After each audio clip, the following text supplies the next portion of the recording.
Hello everyone, this is Ajanta man. This is the second part to the short story, A Model Millionaire. Today I shall be reading few lines of the story and explaining you as well. He was as popular with men as he was with women, and he had every accomplishment except that of making money. His father had bequeathed him his cavalry sword and a history of the Peninsular War in 15 volumes.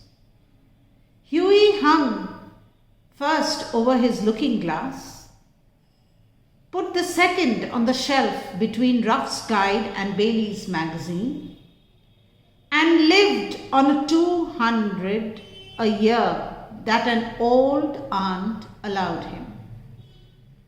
He had tried everything. He had gone on the stock exchange for 6 months, but what was a butterfly to do among the bulls and the bears? He had been a tea merchant for a little longer, but had soon tired of Pico and Sauchong. Then he had tried selling dry sherry. That did not answer. The sherry was a little too dry. Ultimately, he became nothing. A delightful, ineffectual young man with a perfect profile and no profession. Now, this part of the story discusses the skills Huey was popular with and what were his shortcomings.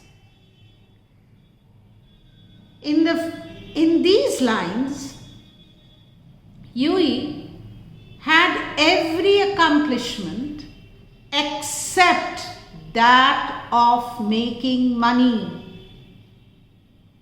He was a charming young man who was very popular both with men as well as women.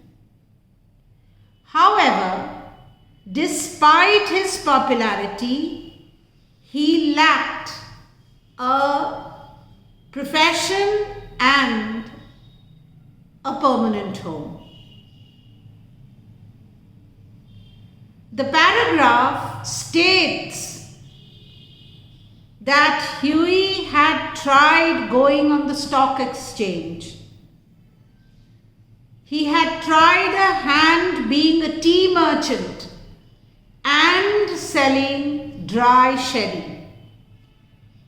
However, he did not succeed in these professions.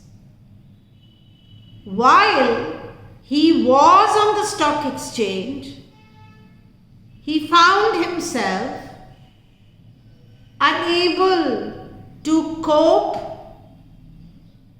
or compete with the bulls and the bears, as he was more of a butterfly. As a tea merchant, he soon got tired of Pico and Sauchong.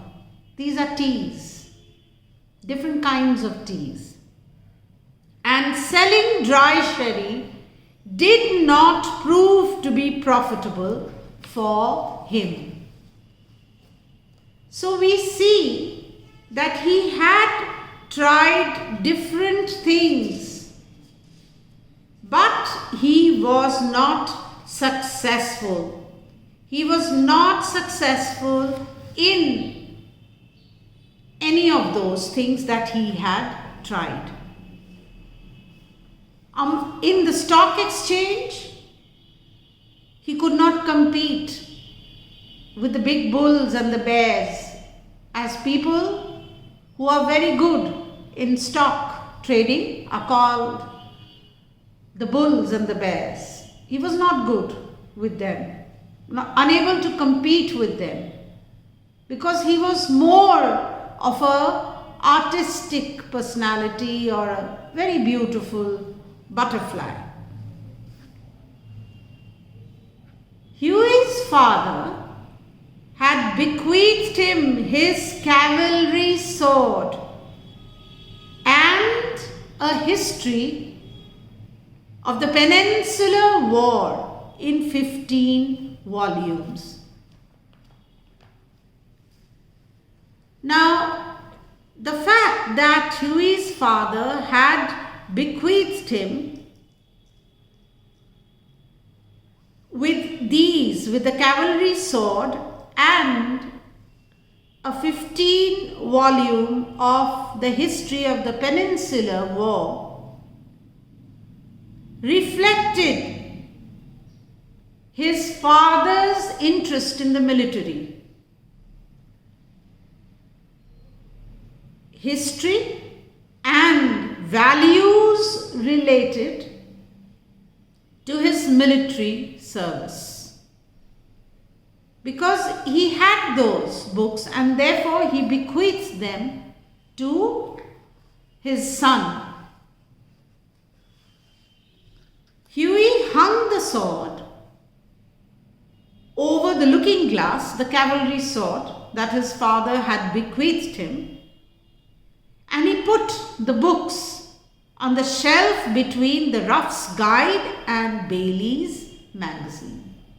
All the 15 volumes of the history of the Peninsular War that his father had bequeathed him, he put them carefully between the Rough's Guide and Bailey's magazine.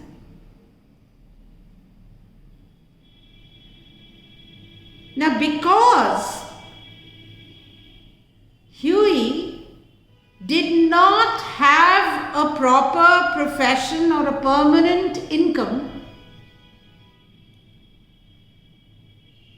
even in spite of the many accomplishments that Huey had, it left him with no status in the society.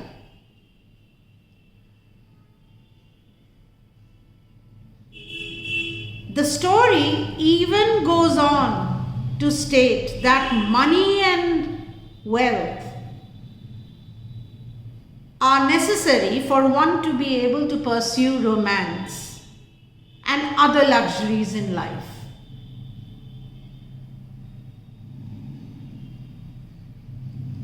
Though Huey was very, very charming and attractive, but because he did not have the wealth, he could not pursue his dreams.